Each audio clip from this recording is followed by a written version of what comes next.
वैशाख महीने में बाबा शंकर को जो चढ़ाया जाता है और 1000 अश्वमेध यज्ञ का पुण्य फल हम प्राप्त कर लेते हैं। मंदार और शमी ने दोनों ने मिलकर भगवान शिव की आराधना करी और देवादिदेव महादेव ने वर दे दिया, सुनो शमी और सुनो मंदार, यदि कोई भूल से भी आपकी पत्ती आपका पुष्प मुझे समर्पित कर देगा, सुनो मंदार सुनो शमी, अगर कोई भूल से भी आपकी पत्ती आपका पुष्प मुझे समर्पित कर देगा, उसे 1000 अश्वमेध यज्ञ के स्नान का जो पुण्य होता है वो एक क्षण में प्राप्त हो जाए। 1000 अश्वमेध यज्ञ का पुण्य, 1000 अश्वमेध यज्ञ का पुण्य एक क्षण में प्राप्त हो। ये मंदार, ये शमी, 1000 अश्वमेध यज्ञ का पुण्य एक साथ। शमी की पत्ती देखिए आप लोगों ने, जम के तो बोले जरा, देखिए मंदार पुष्प भी देखा हुआ है। अब शमी की जो पत्ती होती है, उस शमी की पत्ती को भगवान देवादिदेव महादेव पर चढ़ाने का, शमी की पत्ती जो होती है उस शमी की पत्ती को चढ़ाने का एक नियम भी होता है। थोड़ा सावधानी से सुनना इस नियम को, जो आपके जीवन को सार्थक बना सकता है। शमी की पत्री को चढ़ाने का एक नियम है, बड़ा सुंदर नियम, आपके जीवन में उतारने लगे। महाराज, जब सारा श्रृंगार मेरे देवादिदेव महादेव का हो जाए, बहुत ध्यान से सुनना, ये प्रसंग आया नहीं पहले, आज अगर कुबेरेश्वर बाबा की पावन धरा पर यह प्रसंग निकला है तो उसको ध्यान से सुनिए। पत्ती, शमी की जो पत्ती होती है, उस शमी की पत्ती को कब, कैसे और कहां चढ़ाना चाहिए, और शमी की पत्ती का फल क्या होता है वो भी अपन समझ लें उसको। शमी की पत्ती, संपूर्ण स्नान भगवान का हो जाए, संपूर्ण स्नान आप समझें उसको। जैसे ये शिवलिंग है, जलाधारी, जल निकल कर जाने का स्थान, गणेश, कार्तिकेय, अशोक सुंदरी, जलाधारी मतलब माता पार्वती जी का हस्त कमल, शिवलिंग शिव का स्वरूप, ऊपर जो जलाधारी लगी है उसमें से एक एक बूंद जो पानी नीचे गिर रहा है, जो पानी नीचे गिर रहा है, शिव जी की बेटियां जया, विषहरा, शामली बारी, दौतली, देव, शिव जी की पुत्री बेटियां। जब देवादिदेव महादेव को शमी का पत्ता चढ़ाया जाता है, कब चढ़ाते हैं, जब आपने संपूर्ण जलाधारी को हाथ से साफ कर दिया हो, शिवलिंग पर जल चढ़ा दिया हो, शिवलिंग का पूरा श्रृंगार आपने कर दिया हो,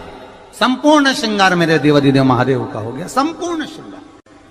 बाबा को चंदन का लेपन, अबीर, गुलाल, अक्षत,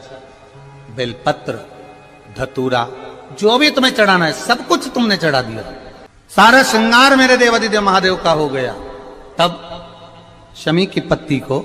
मां जगत जननी की जो जलाधारी है उस पर मात्र स्पर्श कराकर शिव के शिवलिंग पर आखिरी में समर्पित कर देना चाहिए, जिससे हमारी मन की जो कामना है वो मां जगत जननी देवादिदेव महादेव से उनके कानों में श्रवण कर। शमी पत्र का एक बात और स्मरण में रहे, शमी पत्र की बहुत एक बात और अपने स्मरण में लीजिएगा। शमी पत्र जैसे शिवलिंग, जलाधारी और स्थान,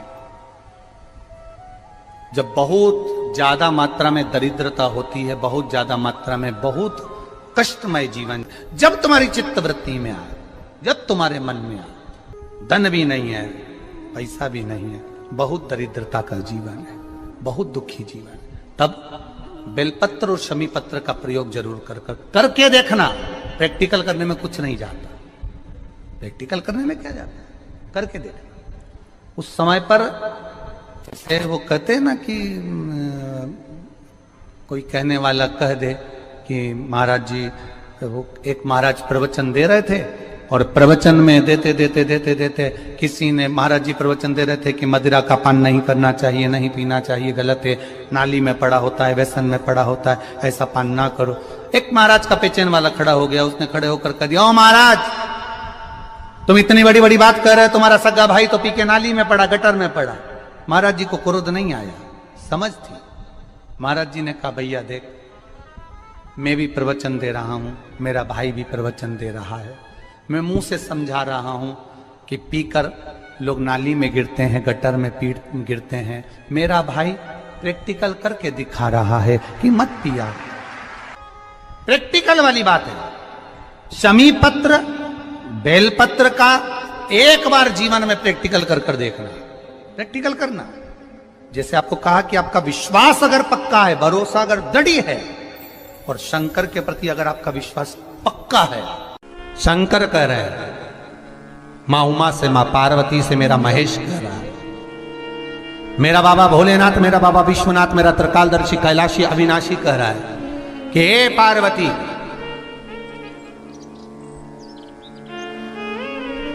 एक बीला, एक बेल जो मुझे समर्पित करता है, और समर्पित करने के बाद उस बेल की महत्वता देखिए, जो बैसाख महीने में बाबा शंकर को जो चढ़ाया जाता है, और 1000 अश्वमेध यज्ञ का पुण्य फल हम प्राप्त कर लेते, मात्र एक फल चढ़ाकर, मात्र एक फल चढ़ाकर। हे पार्वती,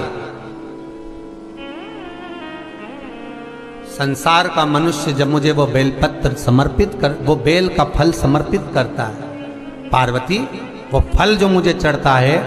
फिर मैं भले नर्मदा के जल से निकला हुआ कंकर शंकर क्यों ना हूं, फिर चाहे मैं गंगा के जल से निकला हुआ कंकर शंकर क्यों ना हूं, चाहे फिर मैं यमुना के जल से निकला हुआ कंकर शंकर क्यों ना हूं, चाहे मैं सरयू के जल से निकला हुआ कंकर शंकर क्यों ना हूं, चाहे मंदाकिनी के जल से निकला हुआ कंकर शंकर क्यों ना हूं, ए पार्वती, फिर जो भी शिवलिंग पर वो बेल समर्पित होता है, वो बेल उठाकर जीव अपने कार्य में ले सकता है। ये मां उमा से कह रहा है। तो उस बेल की महत्वता जानेंगे। अब अपन उस बेल को जानने के लिए वापिस स्कंद पुराण में चले, तो स्कंद पुराण में लिखा हुआ है कि जो बेल बैसाख के महीने में शंकर को चढ़ाया जाता है, वो बेल का फल उठाकर रख लिया जाता है। बैसाख के महीने में उस चढ़े हुए, बाकी के आपको बेल का फल खाना हो तो बात दूसरी, पर चढ़ा हुआ जो बेल का फल है वो पूरा बैसाख नहीं खाना। बैसाख के बाद में अगला जो महीना आए, उस महीने के अंदर उस फल के अंदर का गुर्दा निकालकर उसको सुखा लीजिए, और सुखाकर जिस व्यक्ति को पत्थरी की बीमारी हो और जिस व्यक्ति को पेट में बहुत भोजन पचता ही नहीं है, पूरा शरीर पाचन क्रिया बेकार हो गई, उस व्यक्ति को केवल 7 दिन तक शंकर पर चढ़ा हुआ वो बेलपत्र प्रदान कर दीजिए। पत्थरी भी बाहर और पाचन क्रिया भी ठीक, जिंदगी भर तकलीफ नहीं। उस बैसाख में उस फल की इतनी महत्वता बाबा भोलेनाथ स्कंद पुराण, लिंग पुराण, नर्मदा पुराण, पद्म पुराण के अंतर्गत, शिव महापुराण के अंतर्गत वर्णन कर, उसकी महत्वता है। वो बेल का फल साधारण नहीं हो सकता। अब मंदार का जो पुष्प होता है, आंकड़े का जो फूल होता है, एक सफेद कलर का भी होता है और एक गुलाबी कलर का भी होता है। देखा है आप लोगों ने? बोलो, जम के बोलो, देखा है ना? गुलाबी कलर का जो पुष्प होता है वो आप मंदार का, आंकड़े का जो गुलाबी कलर का पुष्प होता है, आप टीवी पे देख रहे होंगे, एक सफेद देख रहे होंगे, एक मंदार का गुलाबी फूल, नीला कलर का फूल देख रहे होंगे। जो नीला कलर का जो पुष्प होता है, गुलाबी कलर का जो आंकड़े का फूल होता है, प्रयास करना, जब किसी विषम परिस्थिति में फंस गए, विषम परिस्थिति, जब आपको लग रहा है कि मुझे बहुत भय लग रहा है, कुछ बुरा होने वाला, आपको लग रहा है आज मेरी उल्टी आंख बहुत फड़क रही है, कुछ गड़बड़ होने वाला, आपको लग रहा है मेरी सीधी आंख फड़क रही, कुछ गड़बड़ होने वाला, तब केवल वो नीला जो गुलाबी पुष्प है मंदार का, उसको कहीं से लाकर शिवालय में अशोक सुंदरी वाली जगह पर स्पर्श कर कर शिवलिंग पर आप चढ़ा दीजिए। आपकी विषम परिस्थिति कैसी भी होगी, वो रास्ता बनाकर बाहर निकल जाएगी, आपको फंसना नहीं, परेशान नहीं। मंदार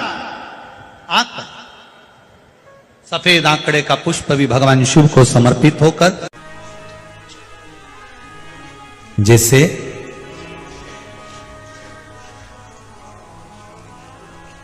बेले के फल का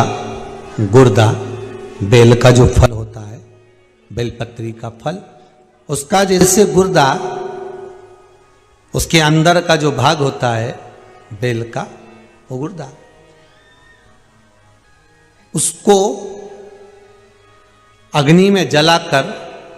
उसकी भस्म तैयार कर कर छान कर जब जब आपके यहां विद्वान ब्राह्मण शिव जी का अभिषेक कराते हैं, पूजन कराते हैं, तो उसमें लिखते हैं पूजन के साहित्य में बेलपत्री, धतूरा, दुर्वा, ये उसमें नीचे लिखेंगे भस्म।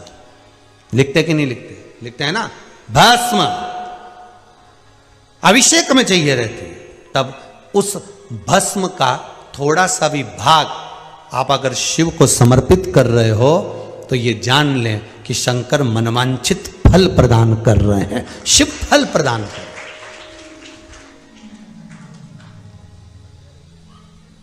महाराज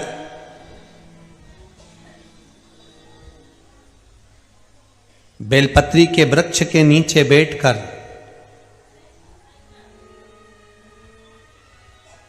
हाथ में एक बेलपत्र का पत्ता रखकर आप पंचाक्षर मंत्र नमः शिवाय, ओम नमः शिवाय या श्री शिवाय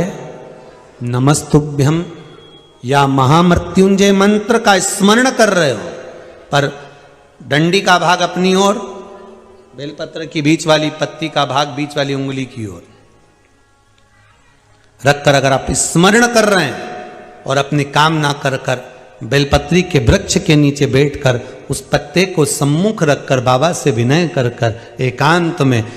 उस बेलपत्री के वृक्ष की छांव में, बेलपत्री के वृक्ष की छांव आप कामना कर कर उस पत्ते को शंकर भगवान के ऊपर समर्पित कर रहे हैं, तो ये जान कर रखें कि पार्वती और शिव का मिलन करवा रहे हैं और अपनी मनवांछित फल कामना पूर्ण करवा रहे हैं। क्योंकि शिव और पार्वती का जब मिलन होता है, शंकर पार्वती जब एक दूसरे के सम्मुख में होते हैं, शिव और पार्वती जब एक दूसरे के सामने अपने बच्चों के कारण एक दूसरे के सम्मुख में आते हैं, तो उनके चेहरे पर प्रसन्नता का भाव आ जाता है। फल, मनवांचित फल की कामना आप जिस कामना के लिए कर रहे हैं, विवाह के लिए, नौकरी के लिए, सर्विस के लिए, व्यापार के लिए, रोग मुक्ति के लिए, आप जिस कामना से कर रहे हैं, ईश्वर महादेव, जो व्यक्ति पथभ्रष्ट हो जाए, जैसे मदिरा के नशे में पड़ गया, कहीं जुए में पड़ गया, कहीं मांसाहार में पड़ गया, कहीं व्यसन में पड़ गया, कहीं गलत काम में अगर कोई जा रहा है, तो श्रंभेश्वर महादेव के नाम से काली तिल भगवान शिव को समर्पित करी जाती है।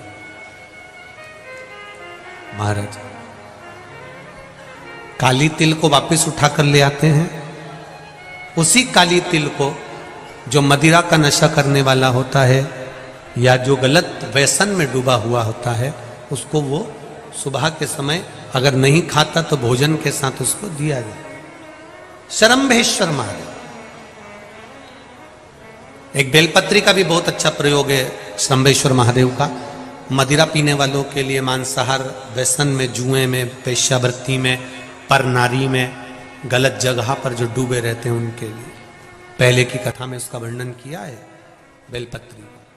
श्रंभेश्वर महादेव, एक बार सब बोलेंगे, कौन से महादेव? श्रंभेश्वर महादेव। फिर जम के बोल लो एक बार, श्रंभेश्वर महादेव। जब हमारे घर में क्रोध बढ़ता है या कोई गलत कार्य में जाने लगता है, तो श्रंभेश्वर महादेव का हमें शरणागति लेना चाहिए, श्रंभेश्वर महादेव का पूजन करना चालू कर देना चाहिए। कई लोग कहते हैं महाराज जी श्रंभेश्वर महादेव का मंदिर कहाँ मिलेगा, हम कहाँ पूजन करने जाए? कहीं नहीं जाना,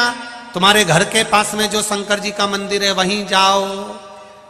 उसी देवालय में, उसी मंदिर में जाओ, श्रंभेश्वर महादेव के नाम से जल चढ़ाना प्रारंभ करेंगे। वो जल जो गलत संगत में पड़ा हुआ है उसका आचमन कराना प्रारंभ करेंगे, अपने आप उसकी धीरे धीरे बुद्धि सुधरना प्रारंभ हो जाएगी। ऐसा श्रंभेश्वर महादेव का है।